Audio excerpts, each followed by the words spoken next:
Hi there, Capricorn. Thank you for joining me for your monthly forecast for September. Your natural default is to be thorough, to be on top of situations, to work at things consistently, and to stick at things for the longer term. And that's why, slowly but surely, you tend to reach your goals and targets. And your willpower to do that can be absolutely awesome.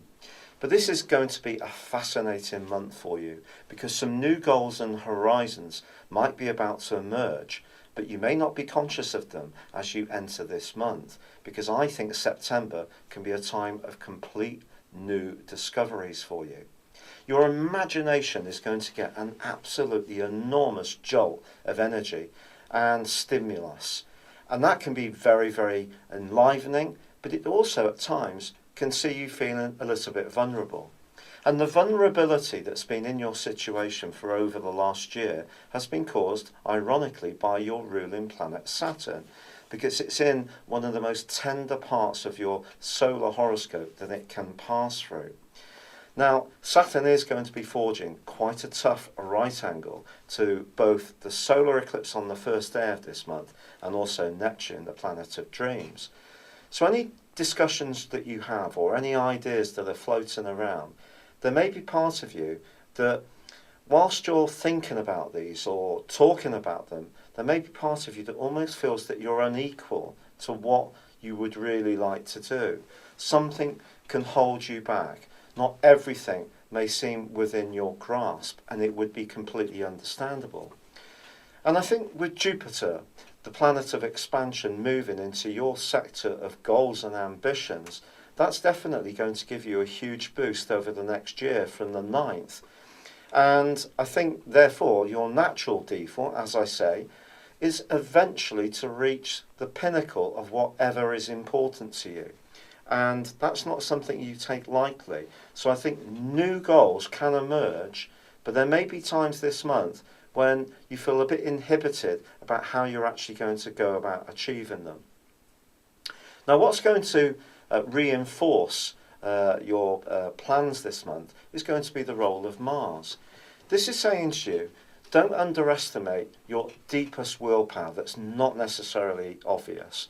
Mars is going to be forging a great link from the 11th through to the 22nd with Uranus, which is the planet of surprises.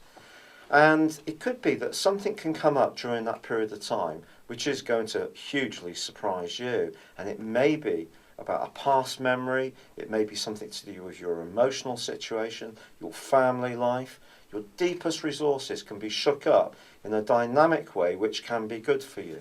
But the lunar eclipse on the 16th could be, quite frankly, challenging.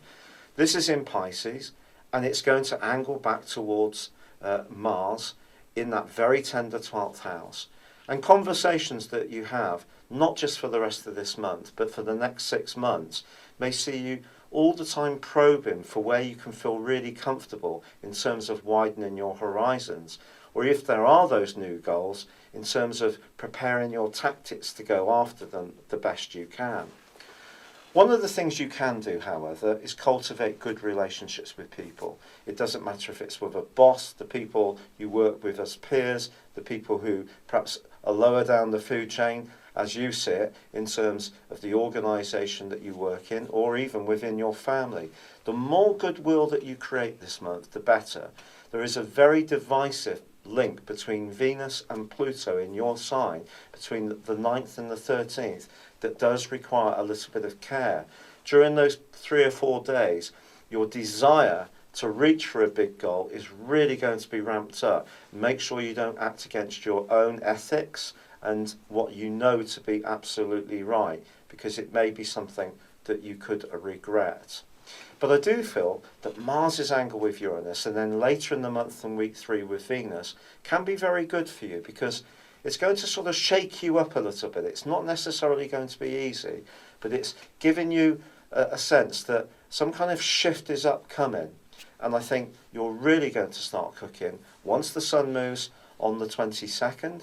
Mercury ends a backward journey on the same day, which may have affected earlier in the month anything to do with transport, distribution, journeys and contracts.